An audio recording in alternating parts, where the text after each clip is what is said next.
Bina cried. Birds fly? Thick thigh is better than thin thigh. And Mika, miss, if you think that was bad, introducing the new Aris, with 100% more malt, because her name has a M in it. Let's start with her equipment.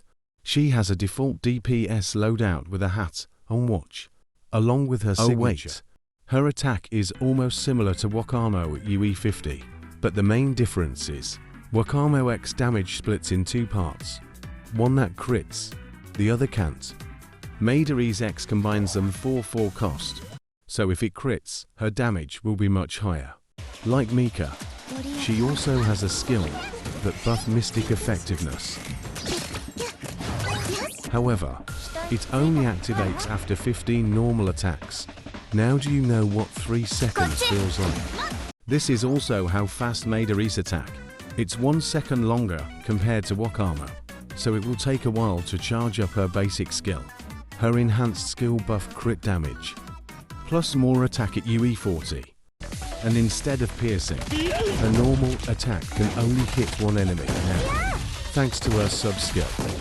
But you know what else is missing? She doesn't have guaranteed crit like Mika. How bad is this, you ask? Isn't Mika the only one with guaranteed crit? Well, given the fierce competition, 4 insane clear scores in some servers, the top score teams will need Maid Aris to crit 100%. Yeah, it's pretty absurd.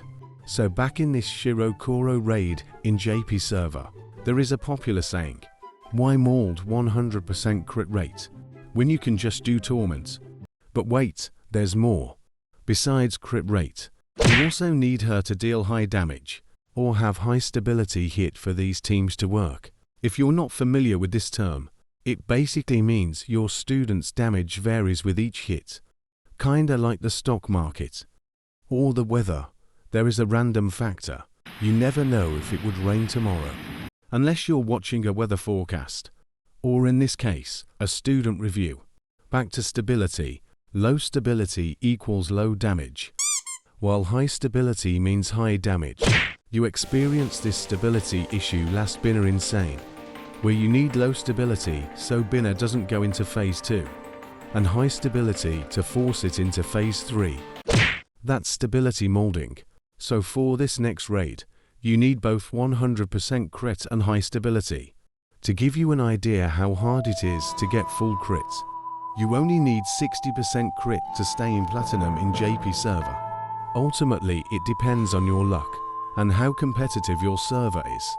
Maid Aris is a popular pick for a high score single target blue raid. So if your club doesn't have UE50 Maid Aris, better look for a friend that have her. And hopefully they keep you in their friend list. Just note that especially in Grand Assault, you can just run Wakamo for a stable clear, which happens a lot in JP server recently. Now, remember that time where you need to restart when Kaiten used the shield. B.Toki will make your clear much more comfy. Her X deals 24 hits total, so it breaks Kaiten Torment shield. And while her X is similar to Esizuna, it takes a while to charge up. Therefore, it sometimes activates too late, wasting its day buff potential. So for some teams to work, you still need to restart for crit. Moving to her to other skills, while it may help in high score clear, note that she doesn't have Mutsuki gimmick, where you can triple her damage multiplier. B.Toki also doesn't have Aru's crit skills. Instead she gets attack speed buff. Therefore it's better to buff your main DPS like Mutsuki here instead. In short, she's a support student. But, can you replace her? Well, yes, for recent raids with Tier 8 watch. You can run a team like this with S-Hina. However, we haven't got Tier 8 watch yet in global. Therefore, you should borrow B.Toki for a comfy experience. For both Insane and Torment Kaiten. Last but not least we have Maid Yuzu. Her X damage is split into 2. And the range is almost similar to Nogisa, well, only for the second hit. In a real match, you won't see much of a difference.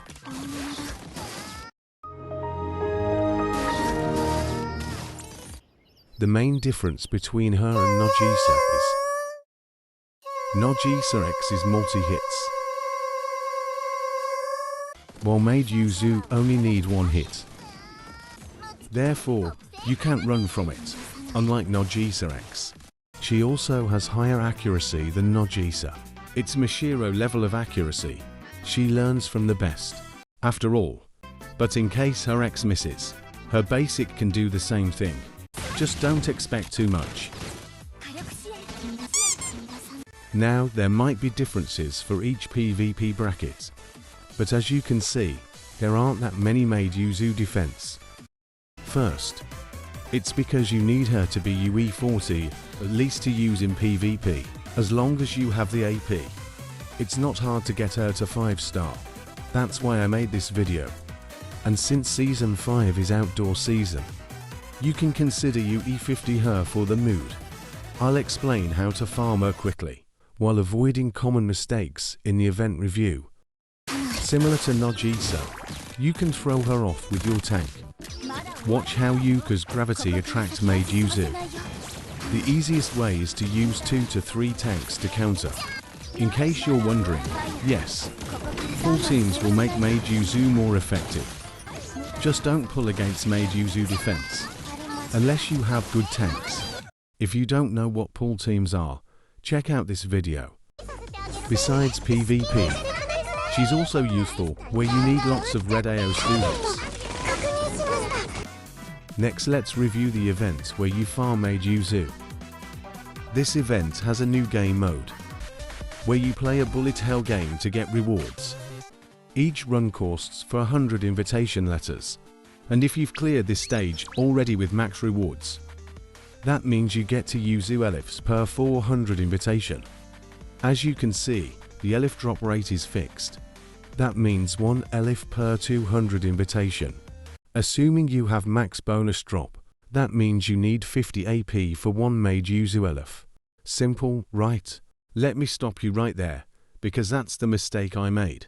The max rewards are reset daily, so you want to clear the stages for max rewards first, before you sweep.